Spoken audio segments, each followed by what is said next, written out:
Hello everyone, and you're very welcome to the Business and Finance 2023 CMO 100 Index Launch Event in association with our partner Cvent.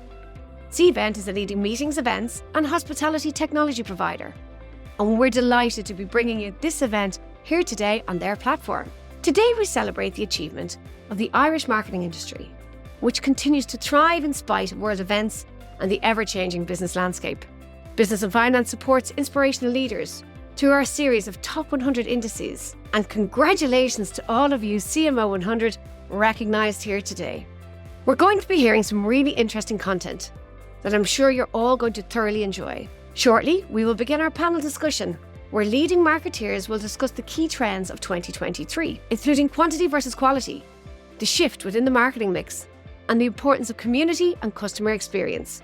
But first, I'm delighted to welcome Jerry Dagan, VP and Head of Media for world leader in premium spirits, Beam Suntory.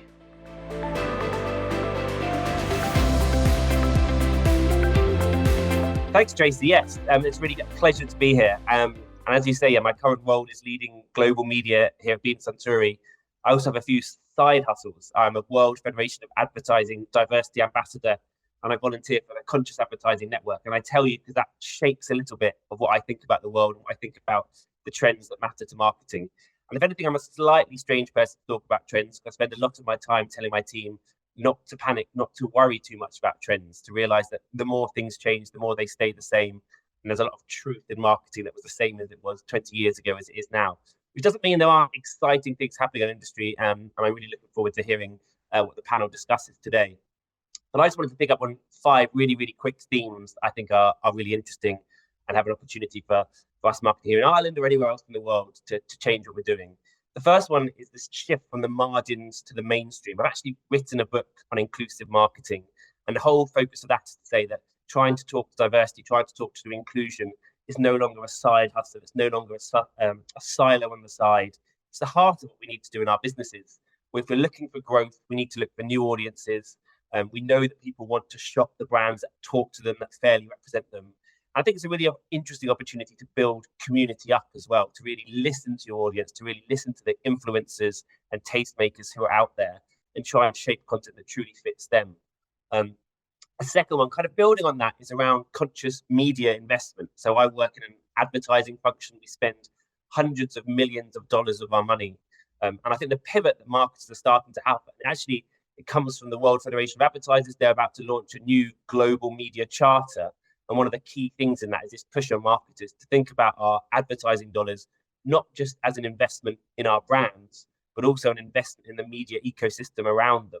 Are we funding the quality content and journalism that we want? Or is our advertising accidentally funding clickbait, hate speech, low quality websites? I know people have done a lot on the brand safety side to try and get away from that, but conscious media investment is really going further and thinking deliberately, what do I want to invest in? Because I want those voices, I want those opinions, I want that content to exist to create a better ecosystem for consumers and ultimately a better ecosystem for us as advertisers as well. The third point I wanted to land is that we really need to start building for a privacy-first world. I think over the last 5 years, we've heard a lot about privacy. We've changed a lot around GDPR and things like that here in Europe. But actually, I'm not sure we've truly switched our mindset to understand that the default is that consumers don't want to share their data. They don't necessarily want us to chase them around the internet and be hyper-personalized. How do we find the right balance? How do we create the incentives, the reasons, the motivations, the balance, which means that they might choose to opt into our data, in which case, of course, we can use it. Or how do we build connected customer experiences in a world where we can't necessarily individually trace people and move them around the internet?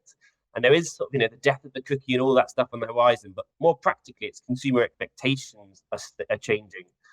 I think it's a challenge to trends like hyper-personalization. Do people really want that? Do people really need that? What's the value of creating a sort of consistent consumer experience that works for people, however they fit into your journey? But certainly in our brand, some of our more premium spirits, we do know people want to hear from us, want to opt in, and that clearly is an opportunity when it makes sense.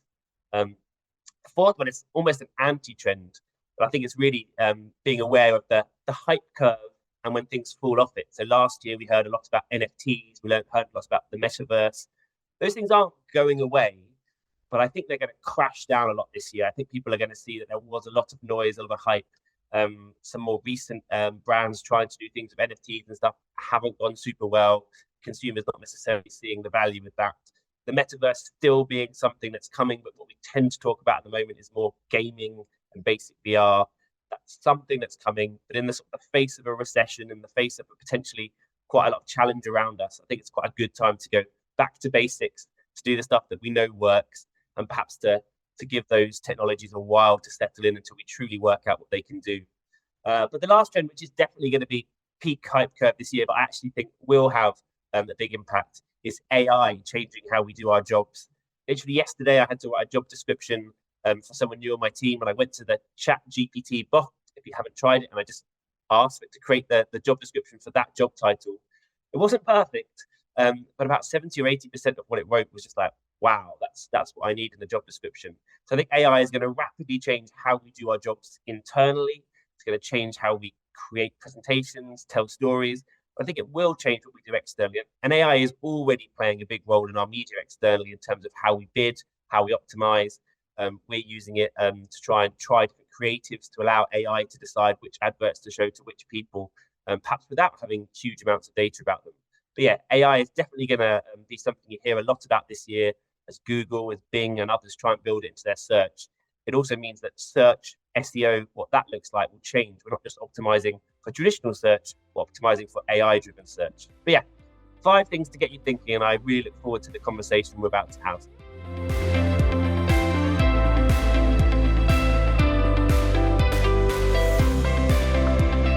Thank you, Jerry. It's really great to get that international perspective on key marketing trends for 2023.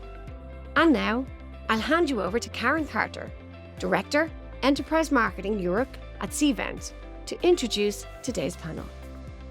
Good morning, good afternoon. Really excited to be here today to be a part of the announcement of the CMO 100 Index and to have a conversation about trends.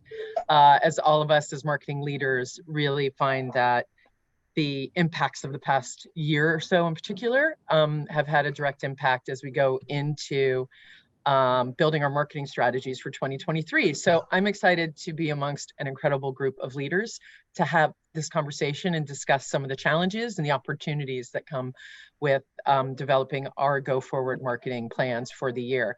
So with that, just a quick introduction. My name is Karen Carter. I'm the Director of Enterprise Marketing for Europe at CVent. We're an event technology platform. And I want to introduce my illustrious panel today. So I'm just going to go around as I look at the Zoom boxes here. Tara, maybe you could kick us off with a quick introduction. Thanks, Karen. It's great to be here today, and delighted to be here with such esteemed panelists. My name is Tara Collins, so I work for National Broadband Ireland. I'm the Chief Marketing Officer, and maybe just a little bit of a background for your audience. National Broadband Ireland is the company that is delivering the National Broadband Plan on behalf of the Government of Ireland. So we're delivering a high-speed fibre broadband infrastructure to every home, business, farm, school in the Irish government's designated rollout area. So essentially, we're primarily delivering high-speed fibre broadband primarily in rural Ireland, in the most hard-to-reach places. I guess it's places where commercial providers have basically said that they won't go because it's just not commercially viable, and that's why the government has got involved. And I guess one of the biggest challenges facing rural Ireland today is to bridge that digital divide. And I guess COVID showed us that more than anything, you know, the benefits of having a digital society, a digitally connected society, and to remedy the situation, the government set out upon this journey of rolling out the National Broadband Plan. And it is, I guess it's fair to say, it's probably the largest ever telecommunications project that has been undertaken by the Irish state. And it's recognised as one of the biggest, believe it or not, and most ambitious telecommunications infrastructure projects of its kind globally. Fibre broadband, which is the type of broadband that the Irish government has decided to bring in, is the gold standard across the world. And what we're doing here in Ireland is a blueprint for the rest of the world. And I strongly believe it's something as a country we should be very, very proud of. So that's me in a nutshell and the company I work for. So thank you. Thanks, Tara. Cleona. Hi, thank you, Karen. My name is Cleona Hayes. I'm the Global Brand and Advertising Director for Indeed, which is the world's #1 hiring platform. Fantastic. Siobhan. Thanks, Karen. So hi everyone, my name is Siobhan Smith. I'm Global Marketing Manager at Expleo. So Expleo is a global engineering, technology and consulting service provider. And we partner with organizations on large transformation programs, and we bring the expertise to make those programs a success. So I'm delighted to be here today. Thank you. Fantastic. And last, but certainly not least, Connor. Thanks, Karen. I'm Connor O'Donovan. I head up global marketing and communications at Enterprise Ireland. And Enterprise Ireland is the government's economic development agency for Irish enterprise. Delighted to be here. Fantastic. Great. Let's dive on in. So I wanted to start off today with probably the obvious question, given the topic of today's session being focused on trends. Obviously, 2023 has brought with it some very interesting changes in the marketing landscape. Is there a trend or area that it kind of has drawn your attention and where you're kind of focusing and has impacted as you've built your strategy? I thought maybe we'd start with you, Cleona. Sure. I think just like at a macro level, when we think about trends, it is phenomenal. I mean, societally, fragmentation of media, emerging technologies, sustainability, AI, societal impact. I think it's just phenomenal that in any one of these, that there's just so many different trends. And I think, we always say it, but it is kind of changing times. And the one thing is with marketers, we have to be really comfortable. One thing that, and I could pick from any of these, but one thing that I find that has been like absolutely turned on its head is the way in which culture has been formed. And, societal movements, fads, they're all emerging and being shaped by these communities and creators in this decentralized media ecosystem. And we've kind of gone from a place where we have this like single message, this top-down culture as a brand that we want to dissipate into the world, and we just put it into all the different channels, to really this culture that is bubbled up. And we have to think about, different unique needs and passions, especially on forums like TikTok. And that's where everybody is. I think they've 95 minutes a day was the latest that people are on TikTok. And it's no longer like TikTok versus Instagram. It's TikTok versus Netflix and Disney Plus, like it is where the content is. So for us, it's about, looking at those trends, marrying the insights that we're getting from social and what people are saying and doing, and matching that with the insights that we have on our platform from Indeed about job seekers. It's the fusion of those insights that we're getting from social and the data together is how we're kind of building our strategies. And that is completely different to what we were doing a couple of years ago. And I'm finding that just thoroughly interesting and learning a lot. Yeah, it's fascinating. And all the digital, every time we think there's a platform or we've learned all the different tech, then there's something new. So, there was an announcement yesterday from Microsoft, for example, of an integration of ChatGPT into a browser. So all of these things are just informing how people go after information and things like that. Is there anyone else that's found a really interesting trend that's recently really impacted a strategic shift in how they're thinking about things? I think, Karen, from an Enterprise Ireland perspective, we're certainly seeing a lot more companies across Ireland with much more of an export focus. And I think COVID accelerated the adoption of digital technologies significantly. And actually, it's a global marketplace. It's an accessible marketplace. So I think more and more Irish companies are seeing that opportunity to engage and acquire customers in new international markets that they just wouldn't have considered before. That's a really good point. That whole premise of globalization, which I guess is a good segue into my next question, is that, when we start looking at all of these, we have that impending elephant in the room called recession or looming recession. When we think about the impacts of what could happen, and in some markets it possibly already is, how has that informed any specific changes or considerations you made to your go forward plans this year? Siobhan, maybe you could start with a response on Yeah, that. sure, of course. I mean, you're dead right. Like, I don't think there's a marketing team out there that isn't working with either the same or less than they had last year. So I suppose that brings with it opportunity, opportunity to be more imaginative, more creative in your approach. But I would caveat that just in the beginning is as a marketing leader in your organization, it's also your job to manage expectations. And what you don't want to do is, turn around to the business and say, I can deliver an uplift of 20% on last year when they haven't increased your budgets.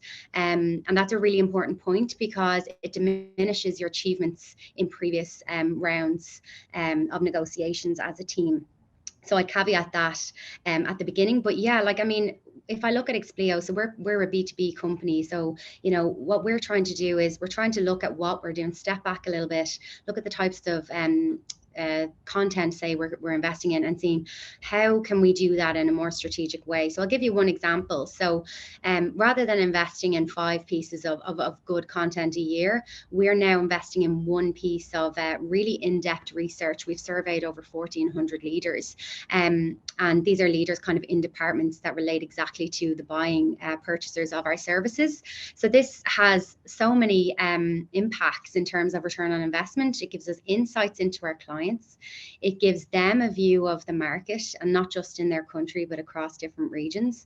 And it gives us something to build a really strong campaign where we focus on drivers to one solid piece of content rather than, saturation with too many pieces of content. So that's one example of how you can, be imaginative around your approach. And maybe a second tip, I suppose, or something that we're exploring, if anyone listening is involved in account-based marketing.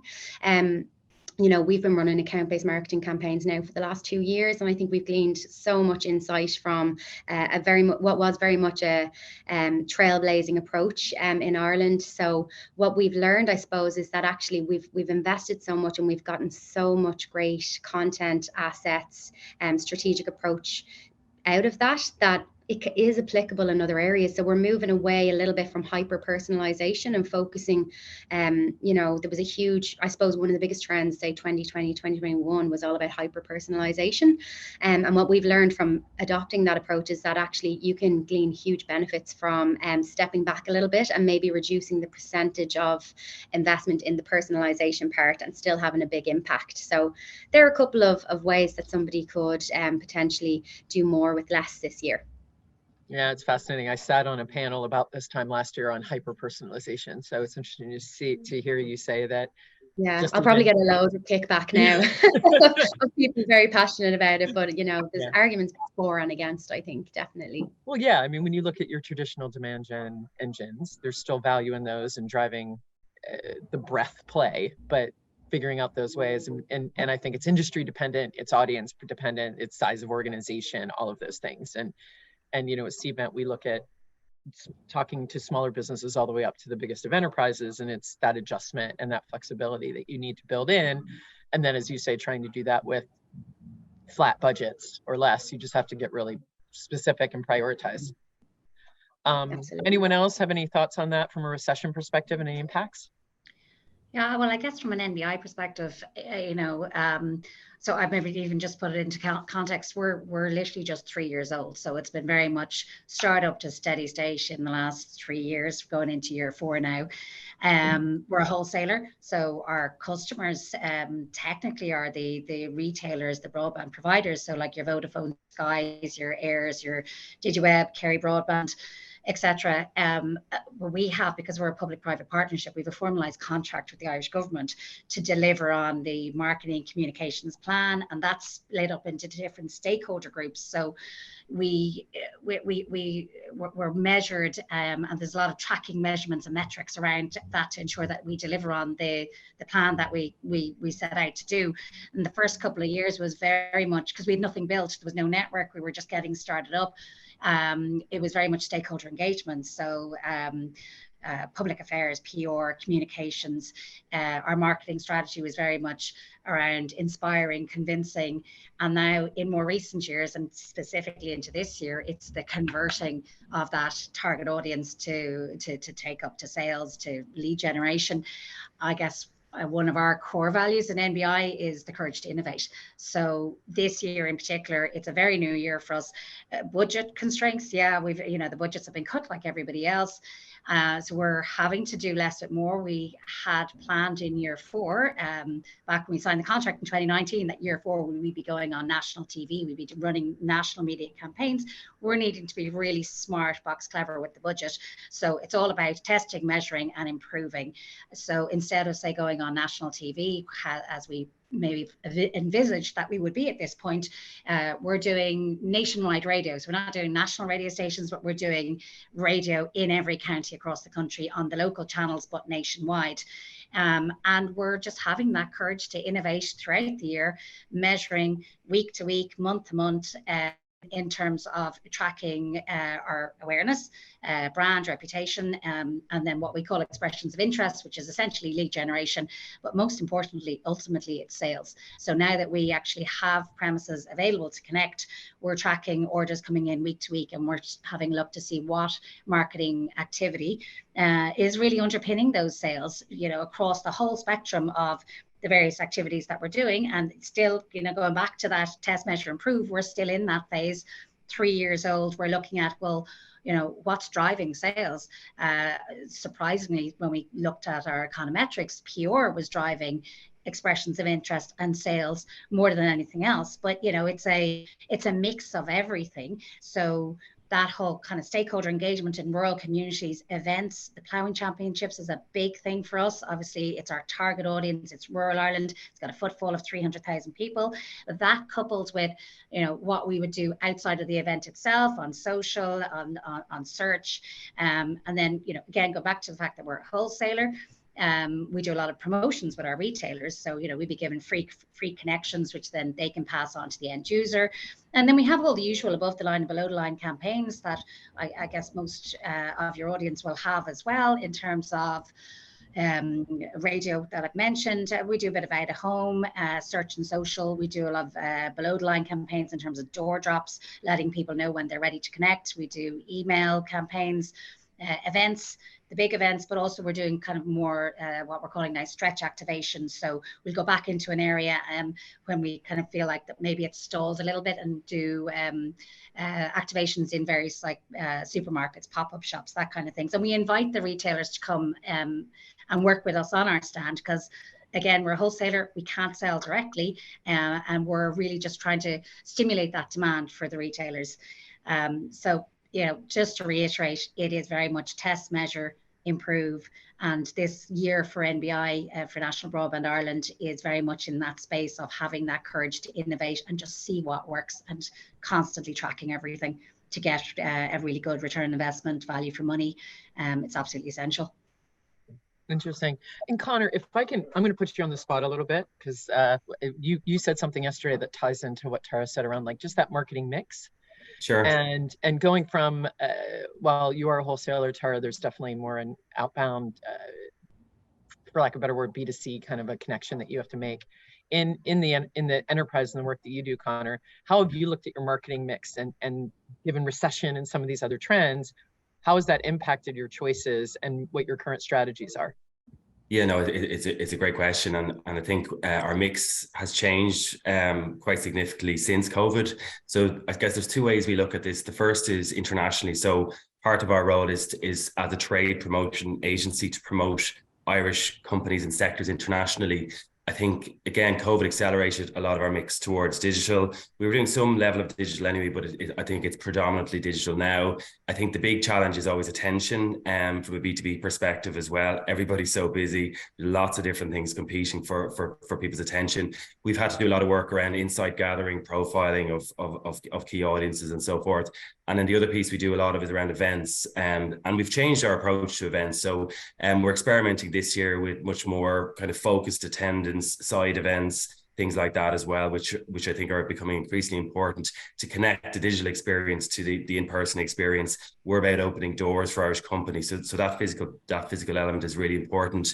From a national perspective, our mix has also changed a bit in the sense that during COVID, for example, we ran our first consumer marketing campaign, and that was all about encouraging more people to shop locally and to shop online. And that we did a campaign called Look for Local, and our mix around that was largely regional radio, regional press, PR, and it was, and obviously online as well, and that was really effective. So I think we saw about 83% of people post campaigns, and there were other campaigns obviously at the same time going on, but they said that they would shop locally and shop online as well, which was really important because we were also trying to encourage more retailers to go into e-commerce and to build out their e-commerce capability. And then finally, I guess we are working with Google on a digital upskilling campaign called You're the Business. And an interesting one for us around the mix in relation to this campaign, obviously was highly digitally related, but also out of home, which isn't something we'd really have done in the past. And that was hugely impactful. So again, learnings as we go, experimenting, innovating, and obviously looking for the return on the value for money piece.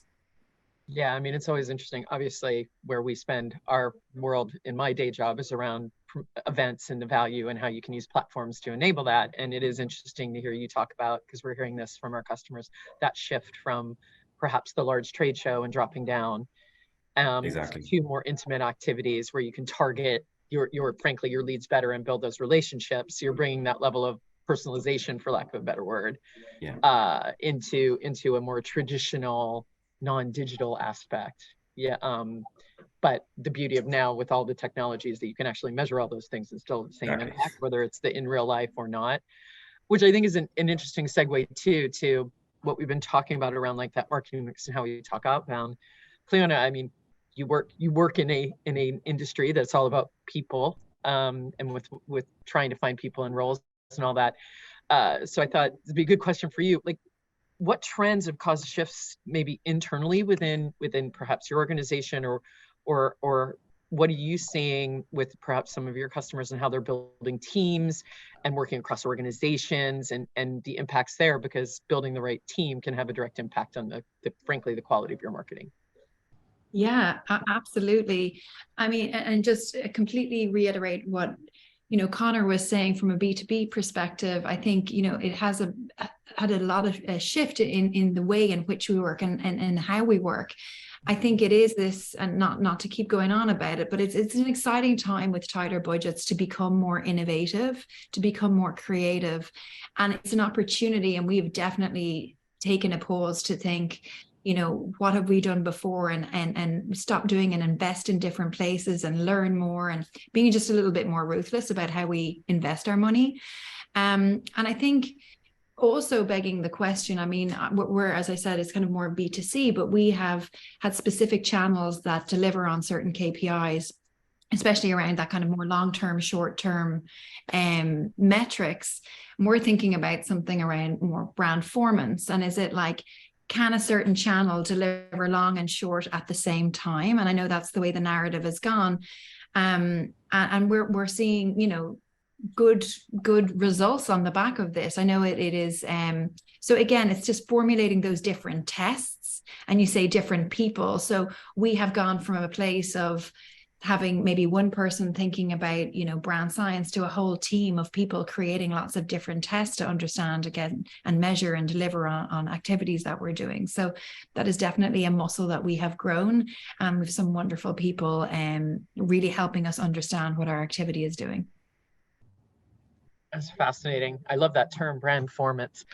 I may blatantly steal that from you. I love to learn more. I'm seeing it kind of in a lot of different places. We've been talking about it for a couple of years now, but it's definitely becoming a thing, and it is definitely topical, where people are like, absolutely no way. We need, certain campaigns to do two different things, but we can be entertaining and funny and elicit an action all together. I mean, it's tough, it's difficult, but I think these are things that people are thinking about. How do we stretch our budget to have campaigns really delivering on multiple KPIs if possible? Again, we're learning as we go. Well, and I certainly talk about this in our own organization a lot. Even though we might all be B2B marketers, everyone we talk to is still a human being.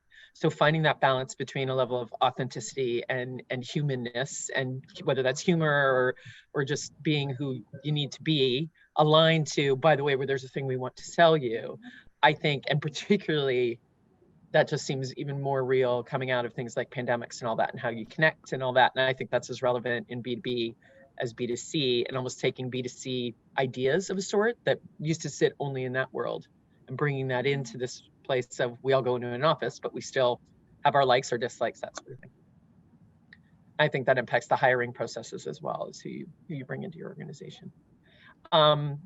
Let's talk a little bit about ROI. We talked about all these different programs and things that we're doing, but ultimately, I think we're all accountable to the right various parts of our organizations to that return on investment, or even the return on the marketing investment. Siobhan, when we're looking at all these different things, how have you considered kind of ROI and what you're measuring now to understand the value of your programs? And has that shifted at all in the past year or two, or with the current trends we're seeing in the market? Sure. Yeah. So again, kind of coming at it from a B2B point of view, like everything in B2B is about the bottom line. So those sort of metrics won't change in terms of what we're tracking. You know, they've been tracked kind of year on year. So bottom of the funnel, well, basically all of the funnel is the key kind of reporting metrics that you would have to the business. And there's a key differentiation, I think, for marketers, because now we're in a position where we have so much information from certain tactics. So predominantly digital tactics, we can get really good tangible metrics on the return or else the impact of what we invest in. So for us, what we had to do was step back and go, okay, when we shower our business with these metrics, they get lost and they don't know what they mean. And we end up explaining engagement rates and impressions, and we've lost the crowd. So if you step back from a business point of view, the metrics, you understand what your business, kind of what are the metrics they care about. And that for us hasn't really changed, and it'll be different for every organization. There'll be a brand piece. So how your organization tracks the brand and the brand performance. We're a very new brand, and we're only 4 years old, so I can relate to Tara as well. So we're tracking how our brand awareness is growing every year. That's something the business really wants to know. And then of course we're tracking pipeline, marketing qualified leads, and then the influence marketing has had on deals and business development. And then if we look at our campaign performance, that's where the metrics come in to optimize. So kind of going back to what our previous speakers were talking about is understanding, try, test, understand what's going right, what's going wrong, and then make changes in order to improve live campaigns. So another thing we've done is to try and remove vanity from the metrics. And we've noticed this with agencies as well. Sometimes agencies would report back to you on a monthly basis, and you're thinking that's a different metric than you reported back 2 months ago, and I don't blame them. They're picking the best performing stat for the money you're investing with them.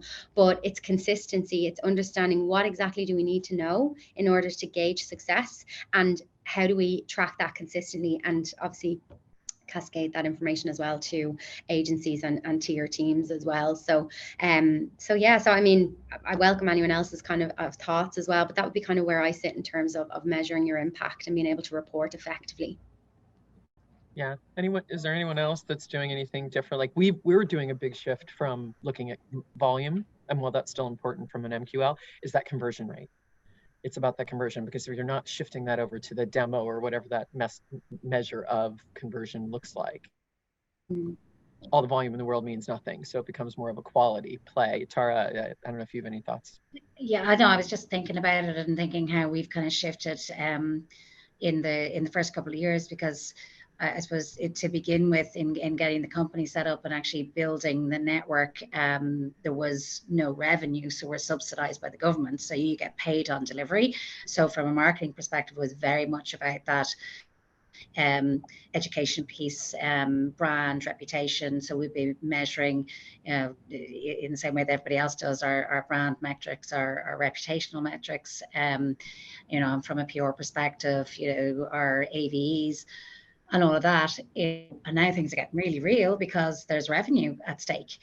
So it has shifted in the last, say, 6 months, where, yeah, we're still measuring all of that. We're measuring the reach, we're measuring the click-throughs, we're measuring the impressions, we're measuring the AVs, we're measuring all of that, and trying to kind of understand how does that underpin sales. So we have glued ourselves to the commercial team and also our operations team to really understand, the orders that are coming in, how quickly we're able to connect people, and what marketing activity we're doing either in collaboration with our retailers as a wholesaler, or what we're doing standalone to stimulate demand.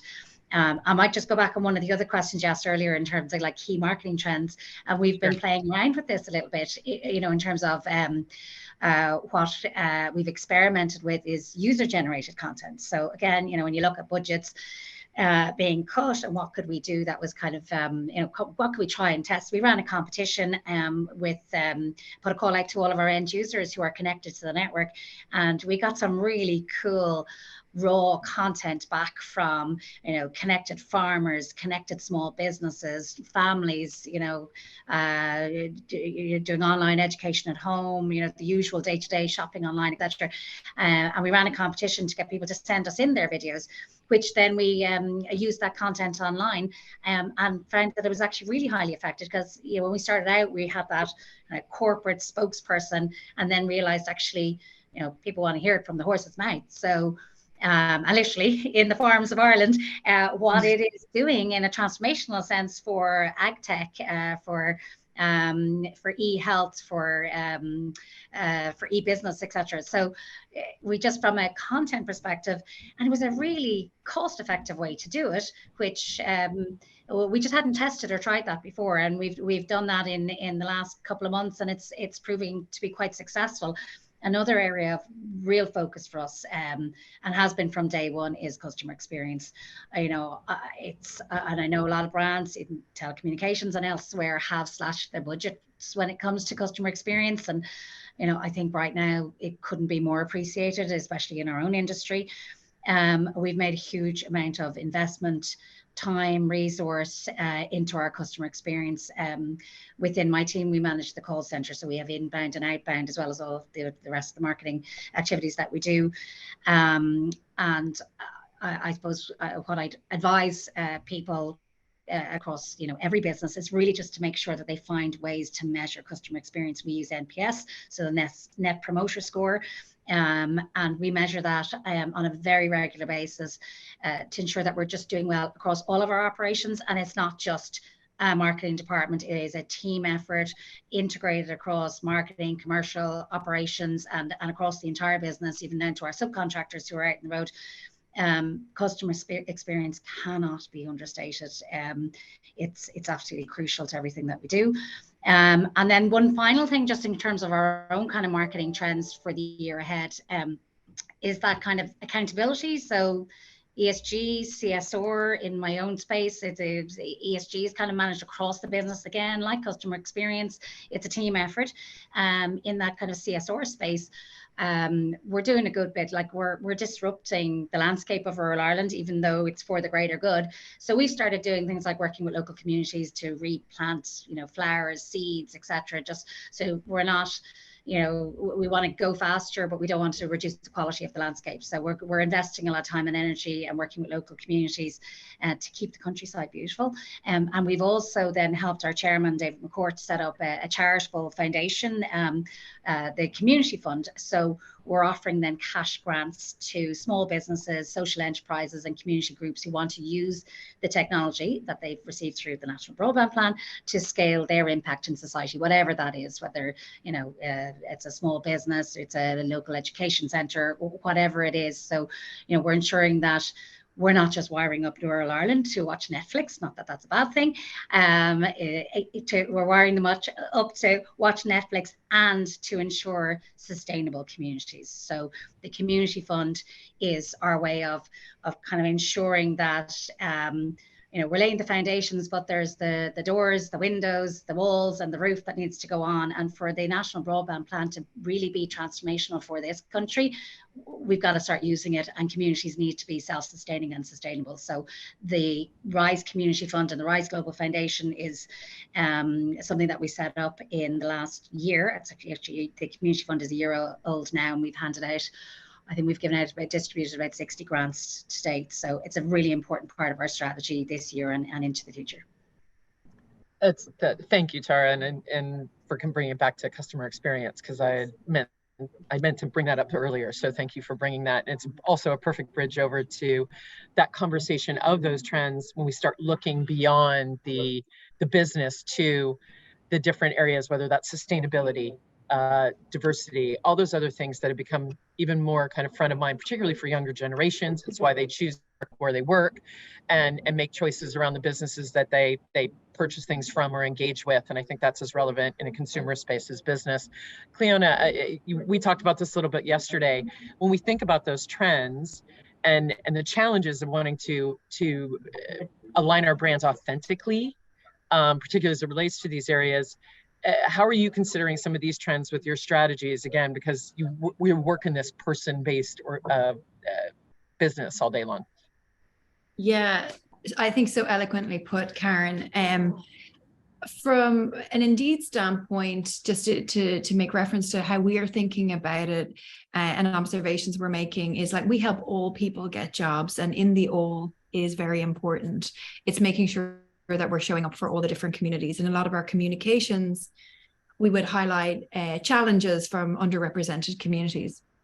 And I suppose one thing is making sure that we are highlighting those challenges within our communications, but the big thing is backing it up in actions that we're doing as a company, because all companies talk about putting their values into their comms, but there's such a low tolerance with younger communities, with everybody now, to like, don't just rainbow wash or greenwashing, and show us what you're doing. And as you said, people align to brands that reflect their values. And so when we talk about showing up authentically, just in a lot of the communications we're doing, we have a brilliant internal resources of people from these different communities. So be it access, be it transgender, or fair chance hiring, which is for formerly incarcerated people. So we use them as a resource, going, are we representing these people well? Because if we're not living that or walking in their shoes, we can't do that. And a lot of times, actually all of the time, as we create these communications, they are feeding in and making them so authentic and real. It's through the eyes of the different communities. So that's hitting it on a couple of different levels, but it is it's so important that we are being diverse, inclusive in what we say, but most importantly in what we do. Absolutely. Anyone else have any thoughts on that? Because I know it's certainly an important topic. I think from our perspective, totally agree with what Cleona said there. And I think from our brand perspective, it's hugely important that, we're fully representative and inclusive. As an agency on an entrepreneurship level, and obviously a big focus of Enterprise Ireland is to back entrepreneurs. We put a major focus on underrepresented communities as well, in terms of encouraging them to start businesses. And one of the areas, in recent years that we've been focusing on is female-led startup companies. And as of last year, we're up at 29% of our cohort. I think the global average is about 7%. So a lot more to do, but I think it shows that, when organizations have a very focused initiatives, it can really make all the difference. Indeed. Well, I know we're coming up on time, so I wanted to do kind of a quick fire last question to wrap this up. And what I'd love to do is for each person in maybe 2 sentences or less, if there was one takeaway or one bit of advice, perhaps you would impart your experiences based on the different trends and how the impacts on your strategies this year, what you would tell to anyone asking if there was one thing they should try or consider when they're building out their plans for 2023, what would that be? So again, I'm going to kind of go around the houses. Siobhan, maybe you could start us off. Yeah, okay. So for me, I think what I would say is that this isn't the first time that we've faced economic struggles, and actually there's lots of research, like Peter Field did a lot of research in the 2008 recession. So my advice would be is double down, make sure, just be more stringent, and maybe introduce more control measures on how you're spending your budget. But now is the time to advertise. Now, like, this is the time when people's budgets are getting cuts. People are going to pull back from activating campaigns, and they're going to focus a lot on advertising and digital channels. So, stick to the customer, understanding the customer and the tactics, and choose them appropriately, not just the ones that'll give you, the metrics that you think you want. So much longer than 2 sentences, I apologize. No worries at all. Tara, maybe you next. Okay, what would I say? I'll repeat myself again. You need to say things over and over for it to sink in. Test, measure, improve. Test, measure, improve. Take a measured, data-driven approach to continuous improvement. Have the courage to innovate and be authentic while measuring. I love that. Cleona. I think keep reading, listening, consuming all of the articles, podcasts. There's so much out there. I think staying on top of your learning agenda, no matter what stage or level you are, that is just what's going to keep you one step ahead. And the minute that you stop, you become obsolete. Indeed, that's actually a great bit of advice for sure. One I should probably embrace a bit more than I do these days. Connor, let's close off with you. Thanks very much. Yeah, I think marketing is a great growth and innovation engine. I think it's super important to remember that, and specifically in a time of recession, it's the growth opportunity. It's staying close to the customer, obviously optimizing your campaigns and your performance, and just having that sustainability mindset, both from a team perspective, but also from a broader campaign perspective as well, and bringing that to the fore. Fantastic. I mean, I guess I would just. Everything that was said here was so amazing. I would think about one of the things that I would encourage people to look about is that marketing mix and that channels, and within all of the approaches you're talking about, whether that's testing and learning, applying, don't forget that there's lots of different ways that we can go and reach our customers, and maybe to consider how those come together in a more holistic way. It's certainly something we're trying to improve on here at CVent, and we're starting to see results by doing that and not just focusing on one specific channel because it's the coolest, newest thing. So with that, thank you all so much. I've learned a lot, and it was great to have you all share your experiences and your expertise. And I think it's a really nice segue to hand it back over to Tracy to talk a little bit more about the CMO 100 Index for this year. So thank you all again, and thank you to everyone for listening. Bye. Thank you, Karen, for moderating today's session. It's great to have the opportunity to get inside the minds of the experts who are at the cutting edge of marketing trends. And thank you to our panel for your time, but also for your openness. It's not often you get to hear the challenges marketers are faced with and your insider insights.